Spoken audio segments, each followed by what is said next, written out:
আমাদের সংস্কৃতি, আমাদের সংস্কার সর্বদা থাকবে আমাদের সাথে। ভারতের মহান গ্রন্থ আর কাব্যের সম্পূর্ণ সংকলন। সাবস্ক্রাইব করুন তিলক।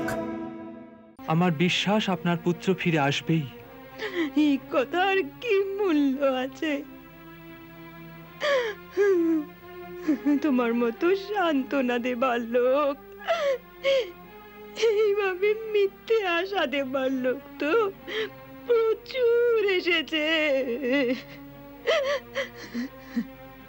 কিন্তু আজ পর্যন্ত এমন কাউকে পাইনি যে আমার পুত্রকে খুঁজে ফিরিয়ে এনে দেবে, যে আমার পুত্রকে খুঁজে ফিরিয়ে এনে দেবে।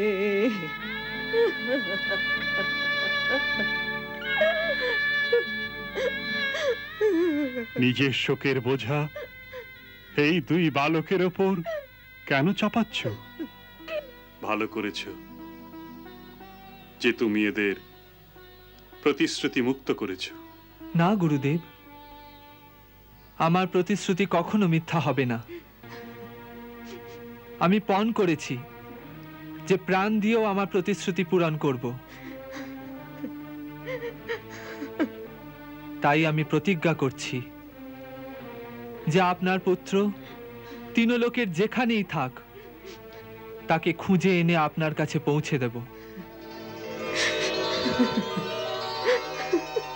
তখনই আমি নিজেকে আচার্য ঋণ আর গুরুদক্ষিণার উত্তরদায়িত্ব থেকে মুক্ত মনে করব।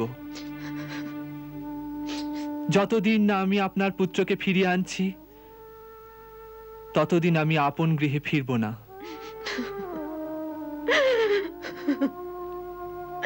আমায় আশীর্বাদ করুন যেন আমার পণ পূরণ হয়।